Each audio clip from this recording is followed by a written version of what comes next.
Halo, bertemu dengan saya. Sedikit perkenalannya. Saya adalah seorang siswa di SMK, di mana di SMK ini saya memilih jurusan Teknik Komputer dan Jaringan. Nah, di dalam Teknik Komputer dan Jaringan ini ada banyak yang harus kita pelajari. Salah satunya dalam perangkat software, kita mempelajari tentang web server.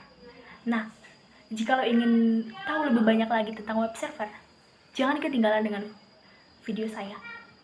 Sebelumnya, like, komen, dan subscribe ya. Apa itu web server dan fungsinya? Web server adalah sebuah perangkat lunak yang berfungsi untuk memberikan layanan data dan berfungsi untuk menerima permintaan HTTP atau HTTPS dari klien yang menggunakan browser yang berupa Chrome, Firefox, dan lain-lain.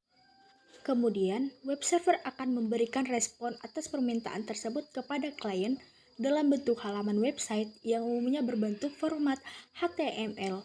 Kalau dibahas lebih detail lagi, web server memiliki peran yang besar dalam pemrosesan data yang diminta oleh web browser.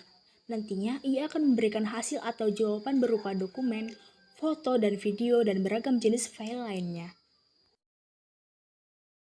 Fungsi utama dari web server adalah untuk melakukan atau mentransfer berkat permintaan pengguna melalui protokol komunikasi yang telah ditemukan sedemikian rupa.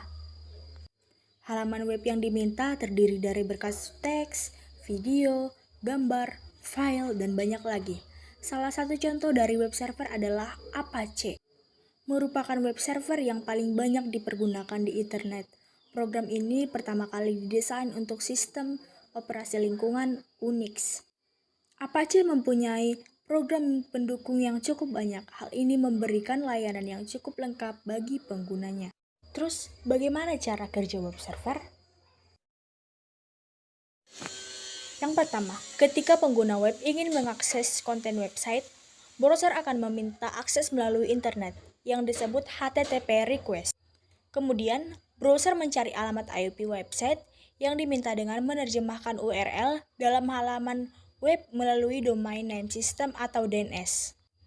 Atau pencarian dalam CC berupa ini menemukan web server yang menghosting file website tersebut. Yang kedua, web server meminta permintaan HTTP lalu memprosesnya melalui server HTTP. Begitu permintaan diterima, server HTTP ini akan menelusuri file server untuk mengambil data yang relevan.